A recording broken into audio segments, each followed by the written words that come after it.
ሰላም ጤና ይስጥልኝ ውድ ተመልካቾቻችን የምትከታተሉት ዲያስፖራ ሚዲያ ኔትወርክ ነው። ካሳሁን ይልማ ነኝ። ወሲባዊ ትንኮሳ ፈጽሟል ተብሎ በእንግሊዝ ሀገር የሚዲያ ርዕሰ ዜና ሆኖ የከረመውና ባለፈው አርብ ከእስር ቤት በስተት ተለቆ ጠፋ የተባለው ሀዱሽ ገብረስላሴ ወደ ኢትዮጵያ መባረሩ ተገለጸ። በያዝነው ሳምንት ሰኞ ከእስር አምልጦ በመላው ለንደን ሲፈለግ የነበረው ሀዱሽ በፖሊስ በፊንስበሪ መናፈሻ በተያዘ ማግስት ወደ ኢትዮጵያ መላኩን የእንግሊዝ መንግስት አረጋግጧል። በሰኔ ወር እንግሊዝ የገባው ሀዱሽ በሱዳን በረሃ ሊቢያ ገብቶ በጀልባ የሜዲተራኒያንን ባህር በማቋረጥ አውሮፓ ከደረሰ በኋላ ከፈረንሳይ ወደ እንግሊዝ በታንኳ አቋርጦ መግባቱን የእንግሊዝ የስደተኞች ቢሮ ገልጿል።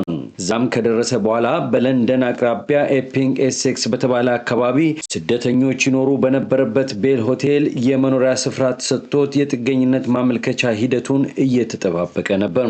በዚህ መካከል ተማሪዎችና አንድ ሴት ላይ ወሲባዊ ትንኮሳ ፈጸመ ተብሎ በእስር ለሁለት ወራት ከቆየ በኋላ ባሳለፍነው መስከረም ወር የ12 ወራት እስራት ተፈርዶበት ነበር። ከሰብአዊነት አንጻር በሀዱሽ ገብረስላሴ ላይ የተፈጸመውን ማዋከብ በመቃወም በእንግሊዝ ሀገር የተቃውሞ ሰልፍ የተካሄደ ሲሆን በተቃራኒው ጸረ ስደተኛ አቋም ያላቸው ዜጎች ሀዱሽ ላይ እርምጃ ይወሰድ ከማለት አልፈው ስደተኞች ከእንግሊዝ ይውጡ ብለው ሰልፍ ወጥተዋል። ሀዱሽ ረቡዕ ጠዋት አዲስ አበባ ሲገባ በኢትዮጵያ ፖሊስ ቁጥጥር ስር ውሎ የነበረ ቢሆን ወዲያው መለቀቁን የኢትዮጵያ ፖሊስ ገልጿል።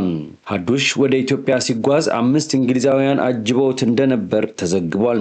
ስደተኞች ሲባረሩ 1500 ፓውንድ የሚከፈል እንደሆነና ሀዱሽ ጉዞውን ያስተጓጉላል በሚል 500 ፓውንድ ተጨማሪ እንደተከፈለው ተገልጿል። ሀዱሽ በእስር ቤት በነበረበት ወቅት ወደ ሀገሩ ኢትዮጵያ መመለስን እንደሚመርጥ ተናግሮ ነበር።